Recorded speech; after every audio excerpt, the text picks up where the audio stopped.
Hello friends, Revati DP official मध्ये तुम्हा सगळ्यांचे पुन्हा एकदा स्वागत आहे. आणि जो जो पुण्यात राहत असेल त्याला माहिती असेल की शेवपाव म्हणजे नक्की काय. कारण मी तरी आतापर्यंत जेव्हा कॉलेजला होते तेव्हा फक्त पुण्यातच शेवपाव खाल्लाय. बाकी कुठल्याच ठिकाणी पाचोऱ्यात म्हणा, जळगावला, बाकी कुठेच मला शेवपाव दिसलेला आतापर्यंत नाही. जर कुठे काही असेल तर तुम्ही मला सांगा. पण त्याआधी मी तुम्हाला शेवपाव बनवायचा कसा ते शिकवतो. चला तर सगळ्यात आधी असे मोठे बन पाव घ्यायचे आहे. छोटा पाव नाही घ्यायचा आहे पावभाजीवाला, त्यातून सगळं जो स्टफ आपण आत भरलेला असतो तो बाहेर दिसतो. तर सगळ्यात आधी आपण घ्यायचा आहे बन पाव. त्याला असा मधून कापून घ्यायचा आहे. मी ऑलरेडी कापला आहे. तो असे 2 पीस बनव. तर सगळ्यात आधी आपल्याला काय करायचं आहे, पाव असा आपण 2 साईडला डिवाइड करून घेतला आहे. एका साईडला टाकायचा आहे टोमॅटो सॉस. भरभरून टाकायचं आहे कारण सगळी चव जी आहे जी टोमॅटो सॉसवरच आहे. आणि ज्यामुळे आपण याच्यात टोमॅटो सॉस ऑलरेडी टाकला आहे त्यामुळे आपण फक्त इकडे दाखवू शकता तुम्ही काकडी आणि कांदा हा आपण गोल पद्धतीने खूप बारीक बारीक असं कापून घेतला आहे. त्यामुळे त्याची टेस्ट चांगली लागते. आणि टोमॅटो पण कोणी कोणी टाकतं, पण मी इथे सॉस टाकल्यामुळे मला नाही वाटत की याची काही गरज आहे. हे आहे मेयोनीज. मेयोनीज आपण 1, 2, 3 आणि 4 आणि मध्ये 5 असं भरपूर असं मेयोनीज लावायचं आहे. मेयोनीज मी जास्त याच्यापेक्षाही जास्त लावू शकतो, पण रिक्वायरमेंटनुसार, कारण माझा भाऊ खाणार आहे तो इतकं ते मेयोनीज खातो कारण तो डाएट फॉलो करतो. तुम्हाला जर लावायचं असेल तर तुम्ही घट्ट लेअर पण लावू शकता.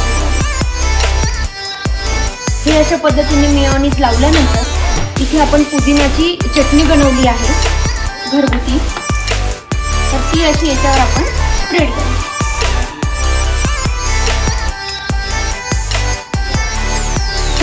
तर आता हे सगळं झाल्यानंतर आपण त्यात टाकणार आहोत कांदे. 1, 2, 3 आणि 4 असे आपण 4 कांदे टाकले आहेत.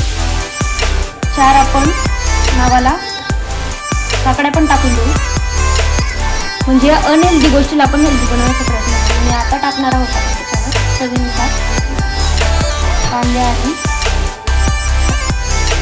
टमाटा म्हणून कांदा आणि काकडीसाठी चटणी. त्यावर टाकली आहे आपण नायलॉनची साधी शेव. मग याच्यात आहे तर ती शेव मिळते लसुणी शेव, नॉर्मल ह्याच अशीच लागते, ती टाकायची. ती मला नाही मिळाली इथे पाचोऱ्यात म्हणून मी ह्या आलू भुजिया शेव टाकलेल्या आहेत. ही आलू भुजिया शेव पण तुम्ही टाकू शकतात, छान टेस्ट देते. ते पण गरजेची नाही आहे की आपल्याला तीच शेव हवी आहे म्हणून.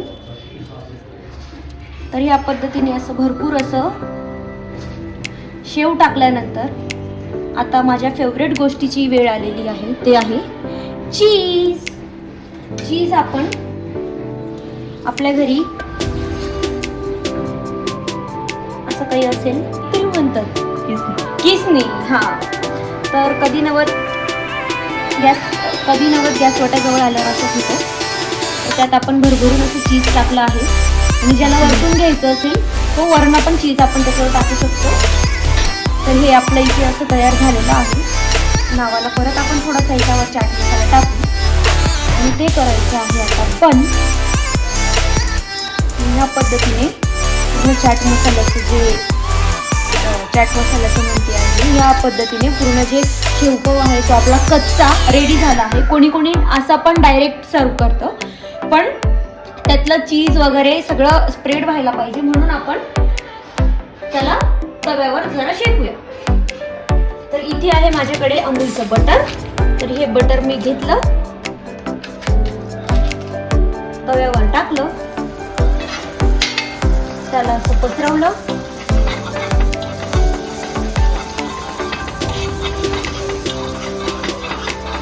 पसरवताना तो पाव मोठा असल्यामुळे असं मी पूर्ण पद्धतीने पसरवलंय कारण मग ते सगळीकडे स्प्रेड होतं. तर आता आपण घेऊया इथे हा पाव. पावाला पूर्ण साईडने पसरवून त्याला हे सगळं बटर लागू द्यायचं आहे. मध्यभागी ठेवायचं आहे. करून त्याला शेकू द्यायचं.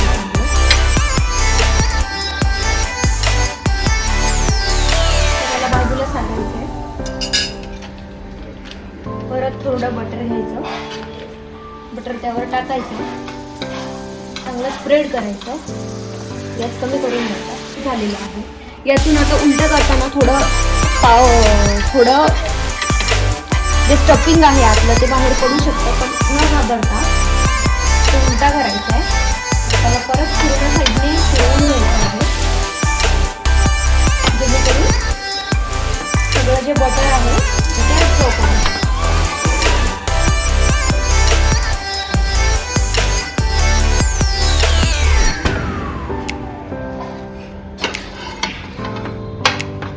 अशा पद्धतीने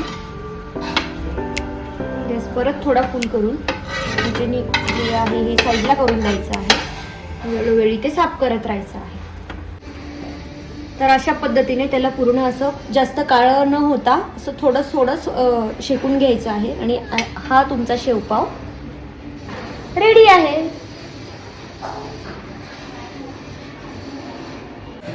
आता आपल्याला सोनू सांगतील की शेवपाव कसा झाला. खरं सांगा यश, शेवपाव कसा झालाय.